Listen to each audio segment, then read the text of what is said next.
Memangnya kenapa kalau Bunda nginap? Kamu nggak senang? Bukan gitu, Bun. Senanglah. Tapi, kalau bilang dulu kan, kami bisa siapin makan malam yang enak.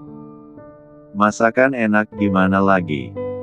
Jia udah masak tuh di meja. Bunda melirik meja makan yang sudah terhidang menu lezat di sana. Sejenak, Wira menatap Jia yang tersenyum ke arah Bunda. Senyumnya terlihat indah dengan lesung pipit yang dalam. Wira sempat terpaku, tapi buru-buru mengalihkan pandangan. Jangan sampai kepergok Jia. Ya sudah kalau gitu. Aku mau ke kamar dulu, mau mandi. Gerah. Ketika Wira melangkah menuju kamar, Jia segera menyusul. Wira terlihat frustrasi saat memasuki kamar. Kita bisa ketahuan gak sekamar kalau Bunda nginap. Aku akan tidur di sini malam ini supaya Bunda nggak curiga. Aku bisa tidur di lantai. Aku juga sudah pindahkan barang-barang Naila ke kamar tamu biar Bunda nggak curiga. Jadi, sementara aman, Mas. Wira baru bernapa lega setelah penjelasan Jia. Syukurlah, pernikahan palsu mereka tidak terbongkar. Maaf, Mas. Aku juga pindahkan beberapa barang aku ke kamar ini. Biar Bunda nggak curiga. Nggak apa-apa. Wira membuka kemeja dan melemparkan asal.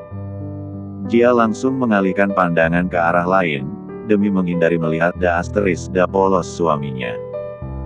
Aku akan turun dulu. Mau siapin makan malam. Setelah Jia keluar, Wira baru bernapas lega. La benar-benar tidak menyangka bahwa Jia bisa bergerak cepat dan cerdas, bahkan tanpa kecurigaan Bunda. Naila bobo sama Oma dan Opa aja ya, sayang? Tanya Bunda sesaat setelah makan malam. Iya, Oma, sahut Naila. Wira langsung menatap Jia. Bisa bahaya kalau sampai Naila membocorkan bahwa ia dan Jia tidak tidur di kamar yang sama. Setahunya, anak kecil adalah makhluk yang polos dan tidak tahu cara berbohong. Ia akan menjawab jujur untuk setiap pertanyaan. Kalau gitu, ayo kita ke kamar. Bunda menggandeng Naila ke kamar. Kemudian menatap Jia setelah pintu kamar tertutup. Gimana kalau Naila sampai bocor? Insya Allah enggak, Mas. Aku sudah beritahu Naila supaya Bunda nggak tahu kami tidur di kamar bawah. Yakin nggak akan bocor? Jia hanya mengangguk. Tapi, ada bias kesedihan terlihat jelas di matanya. Demi menghindari kecurigaan Bunda, Jia lebih dulu masuk ke kamar dan memasang karpet di lantai. Kurang dari 1 jam, Wira masuk dan melihat Jia berbaring di lantai yang dingin. Tubuh perempuan itu terlihat meringkuk di lantai. Tidak mengenakan selimut dan terlihat sedikit kedinginan. Kamu di tempat tidur saja. Biar aku yang di lantai. Jia yang baru akan memasuki alam mimpi itu langsung menoleh. Nggak apa-apa, Mas. Aku udah biasa tidur di lantai. Mas aja yang di kasur. Wira menghela napas. Percuma berdebat. Ia pun memilih masuk ke kamar mandi. Saat keluar, Jia sudah nyenyak tidur di lantai. Wira hendak naik ke tempat tidur. Namun, sebelum itu ia mengambilkan selimut di lemari dan memakaikan untuk Jia. Sejenak ia kembali memandangi wajah polos yang sedang tertidur. Jia terlihat manis dengan rambut terurai. Tapi, Wira cepat-cepat tersadar. Ia pun segera naik ke tempat tidur. Baru akan terpejam, tiba-tiba terdengar suara ketukan pintu. Wira, Jia, sudah tidur belum? Suara Bunda yang terdengar dari luar membuat Wira kalang kabut. Tanpa mengulur waktu, ia segera membangunkan Jia. Tidak ada waktu lagi, membuatnya memilih menggendong ke tempat tidur, lalu melipat kembali karpet dan memasukkan selimut yang tadi dipakai Jia ke dalam lemari. Iya, Bun. Ucap Wira setelah pintu terbuka. Bunda ganggu? Enggak. Aku baru mau tidur. Bunda melirik ke dalam. Dari tempatnya berdiri, ia bisa melihat Jia terbaring di kasur dalam balutan selimut. Bunda bawa sesuatu buat kamu. Apaan? Tanya Wira, alisnya sedikit berkerut penuh tanya. Ini. Dengan senyum lebar, Bunda menyerahkan sebotol minuman ke tangan putranya. Seketika jantung Wira seperti akan melompat keluar. Bagaimana tidak, ia tahu persis minuman apa yang baru saja diberikan Bunda. Bun, buat apa minum ginian? Ya biar cepat dapat cuculah. Ini bagus buat menambah stamina dan meningkatkan kesuburan. Cepat minum. Bunda tungguin di sini sampai kamu selesai minum. Ya ampun. Gimana ini? Wira memandangi gelas kecil di tangannya dengan tatapan nanar, seolah benda itu adalah racun paling mematikan di dunia. Bun, ini isinya apa? Secara medis, kita nggak boleh sembarangan minum ramuan yang nggak jelas kandungannya, protes Wira, mencoba membawa otoritasnya sebagai seorang dokter. Bunda justru berkacak pinggang, menatap Wira tidak sabar. Justru karena kamu dokter, kamu terlalu percaya obat-obatan modern. Ini resep udah turun-temurun. Ayahmu dulu juga minum ini sebelum punya kamu, Aira dan Aslan. Terbukti ampuh, kan? Tapi, Bun, nggak ada tapi-tapian. Minum sekarang. Bunda tungguin sampai habis. Wira melirik Jia yang tampak meringkuk diam di balik selimut.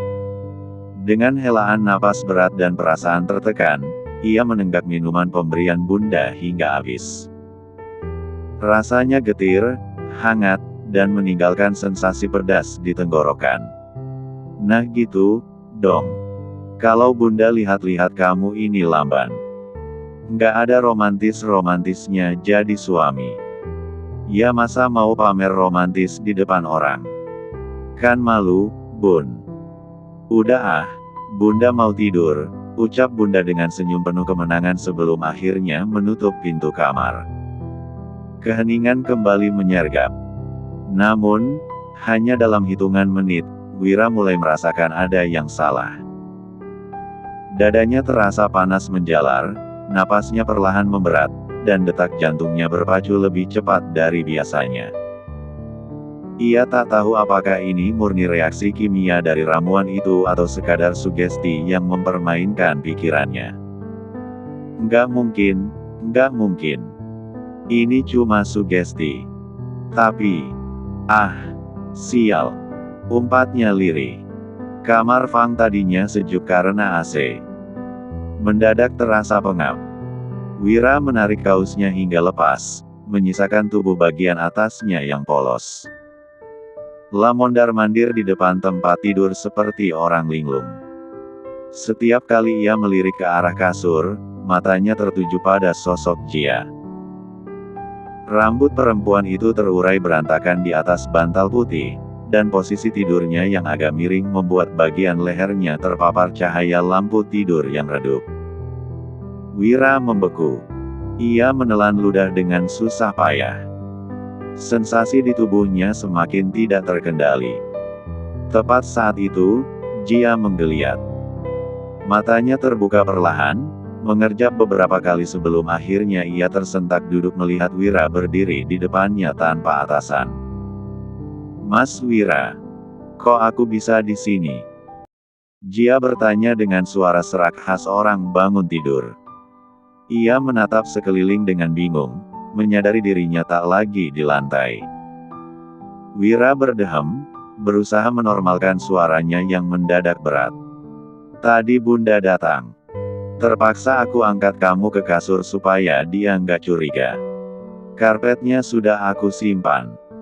Jangan salah paham. Jia terdiam, wajahnya mendadak merona merah. Bayangan dirinya digendong Wira saat tertidur membuatnya sangat canggung. Ia melihat wajah Wira yang memerah dan napasnya yang tidak beraturan, mengibaskan tangan, mencoba menjauh ke arah sofa. Mas Wira nggak apa-apa. Kelihatannya Mas banyak keringat, tanya Jia cemas. Aku nggak apa-apa. Kamu tidur saja di situ, aku di sofa. Tapi Mas Wira kelihatan pucat. Mas Wira sakit. Jia segera bangkit, turun dari ranjang dan mendekati Wira. Refleks, ia mengulurkan tangannya untuk menyentuh kening sang suami, bermaksud mengecek suhu tubuh. Begitu kulit tangan Jia yang halus dan dingin menyentuh keningnya, Wira merasa seperti tersengat listrik. Aroma sabun mandi yang lembut dari tubuh Jia menyeruak masuk ke indera penciumannya, memicu gejolak yang lebih hebat di dalam dadanya. Jangan sentuh. Wira menepis tangan Jia dengan kasar. Jia tersentak, matanya membulat kaget sekaligus terluka karena perlakuan kasar itu. Maaf, Mas. Aku cuma mau cek kalau Mas sakit. Aku nggak apa-apa. Wira membuang muka, mencoba mengatur napasnya yang berantakan. Tadi Bunda habis kasih aku minuman. Semacam jamu stamina. Aku nggak tahu kalau efeknya bakal begini. Jia mematung. Sebagai wanita dewasa, ia tentu paham apa maksud jamu stamina yang diberikan Bunda untuk pasangan pengantin baru. Aku buatkan minuman hangat ya, Mas. Mungkin bisa menetralkan, tawar Jia gugup. Tanpa menunggu jawaban, ia segera keluar menuju dapur. Beberapa menit kemudian, Jia kembali dengan segelas air hangat. Namun, karena pikirannya yang sedang kalut dan langkahnya yang terburu-buru, kakinya tersandung lipatan karpet yang tidak rata di lantai. Ah! Jia! Gelas di tangannya terlepas dan jatuh ke lantai. Wira dengan refleks yang cepat bergerak maju, menangkap tubuh Jia sebelum ia menghantam lantai. Dalam sekejap, mereka berada dalam posisi yang sangat dekat. Wira mendekap pinggang Jia, sementara tangan perempuan itu bertumpu pada dada bidang Wira yang tanpa bas empatna. Maaf Mimin potong unboxingnya. Jantung Wira seolah berhenti berdetak sesaat. Ia menatap spray putih di bawah mereka, lalu beralih menatap wajah Jia dengan tatapan tidak percaya. Jia, kamu. Wira terbata, suaranya tercekat di tenggorokan. Bagaimana bisa kamu masih? Jia terbangun lebih awal. Begitu membuka mata, ia kembali merasakan kepedihan yang sudah sempat menghilang bersama gelapnya malam. Sejenak ia melirik Wira yang masih terbaring di sofa. Kaki panjangnya menjuntai melewati ujung sofa, sebelah lengannya menutupi mata. Jia mengusap ujung matanya yang basah. Semalam, setelah kejadian itu, ia memutuskan akan bicara dengan Wira malam ini. Ia akan meminta agar perjanjian mereka berakhir lebih cepat. Mungkin, ini lebih baik daripada terus tinggal dalam satu atap, dan perasaan yang ia miliki mungkin akan berkembang semakin jauh menjadi cinta yang mustahil untuk digapai. Ya Allah, semoga aku kuat. Lagi pula, Wira tidak menginginkan dirinya. Ia dinikahi hanya untuk balas dendam. Sekarang, Wira telah mencapai tujuannya.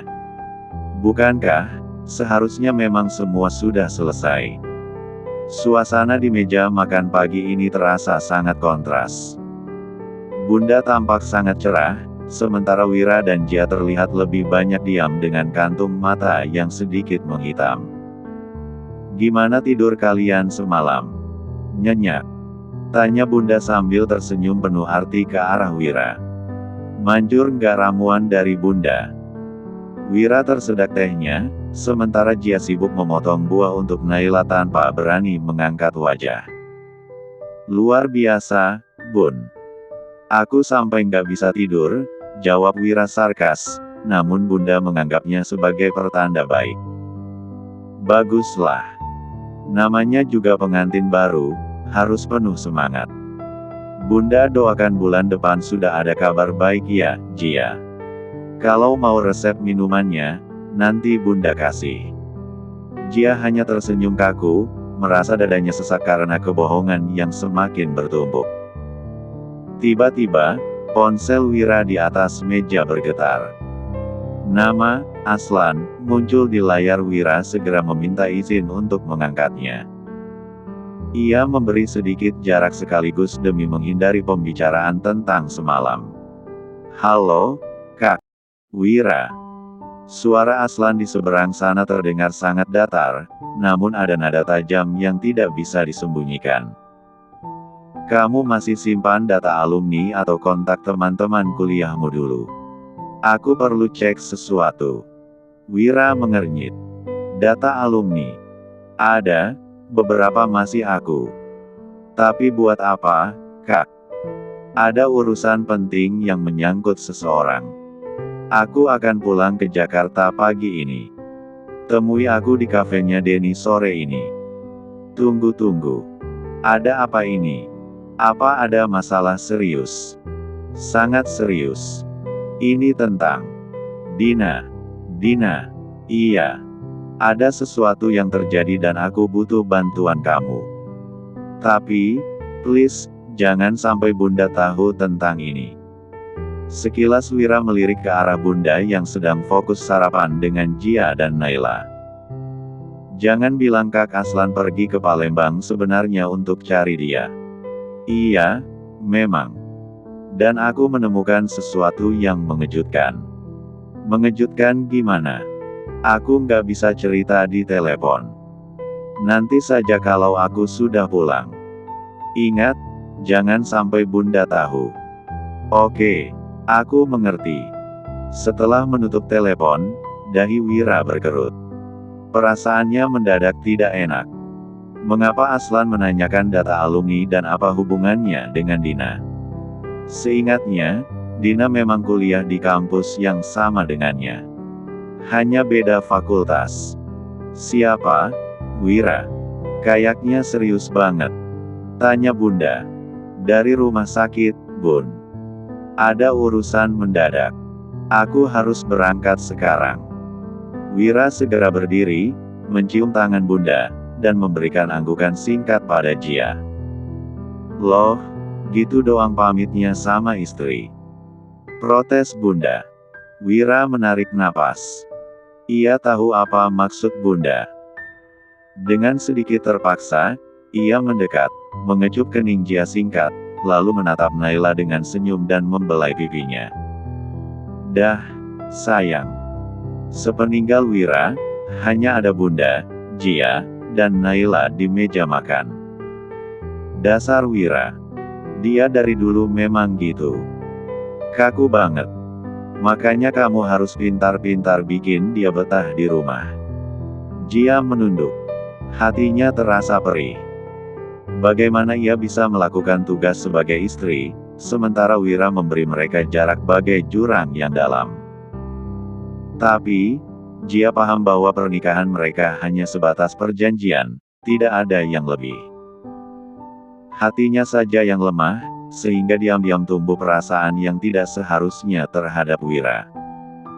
"Kalian gak ada rencana honeymoon berdua kemana gitu?" "Soal Naila, tenang aja. Ada Bunda yang urus." Jia tersenyum sambil menggeleng. "Belum sempat ngomongin, Bunda.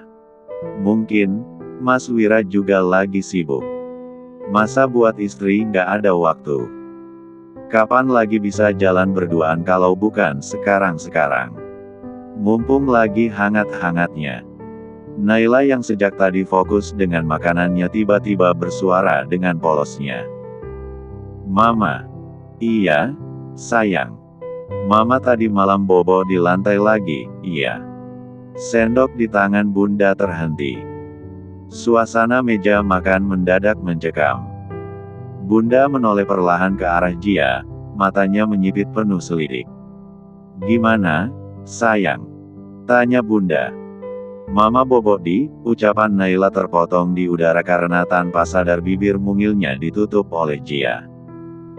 Tapi, Bunda sudah terlanjur curiga. Ia bahkan menatap Jia dengan penuh tanda tanya. "Apa maksud Naila mengatakan kamu tidur di lantai?" Tanya Bunda dengan suara rendah yang menuntut penjelasan. Jia membeku. Jantungnya berdegup kencang. Dunianya seolah akan runtuh detik itu juga. Ia mencoba membuka mulut, menyusun kata-kata yang bisa menyelamatkannya, namun lidahnya terasa keluh.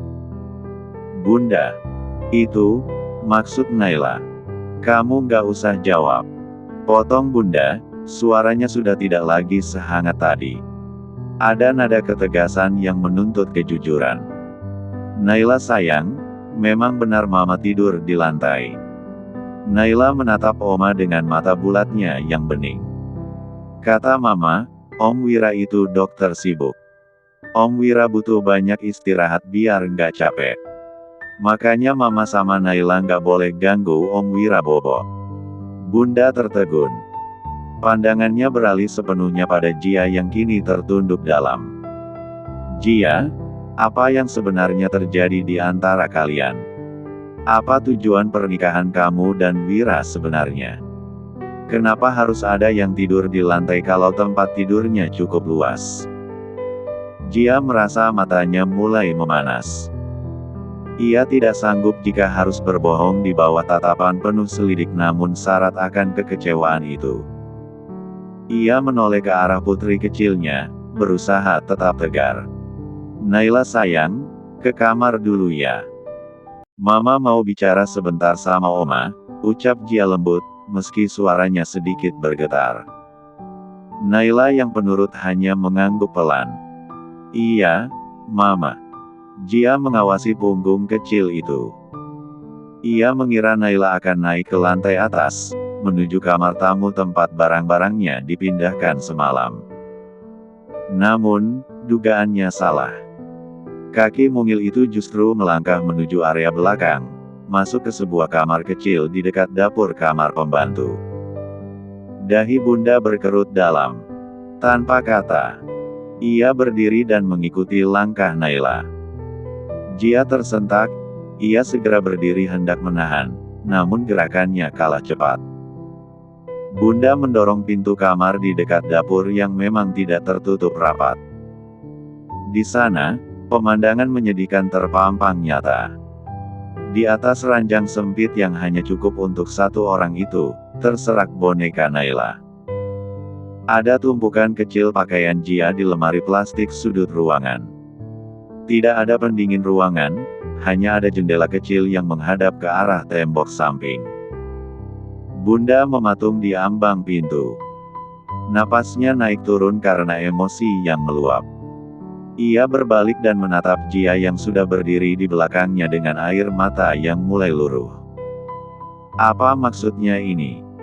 Kenapa pakaian kamu ada di kamar pembantu? Jia terdiam. Tak ada jawaban yang bisa keluar dari mulutnya. Aku minta maaf, Bunda. Sepasang mata Bunda terpejam dengan hela napas berat. Temuan pakaian Jia yang ada di kamar Art adalah bukti nyata bahwa pernikahan Wira dan Jia tidak berjalan sebagaimana semestinya. Jadi selama ini kalian membohongi kami semua. Suara Bunda meninggi, kali ini kemarahan tidak lagi bisa disembunyikan. Wira tidur di kamarnya, sementara kamu dan Naila tidur di kamar pembantu. Bunda, ucapan Jia terpotong setelah Bunda mengangkat tangan sebagai tanda bahwa ia tidak ingin penjelasan apapun. Apa yang mau kamu jelaskan lagi, Jia? Tega sekali kalian merencanakan pernikahan sandiwara ini. Apa kamu nggak sadar apa akibatnya? Kami memberikan restu dengan harapan kalian bahagia, bukan untuk menjadikan pernikahan sebagai permainan. Jia jatuh terduduk, ia bersimpuh di depan kaki Bunda dengan isak tangis. Aku minta maaf, Bunda. Aku yang salah. Aku mau menikah dengan Mas Wira hanya karena mau mendapatkan uang.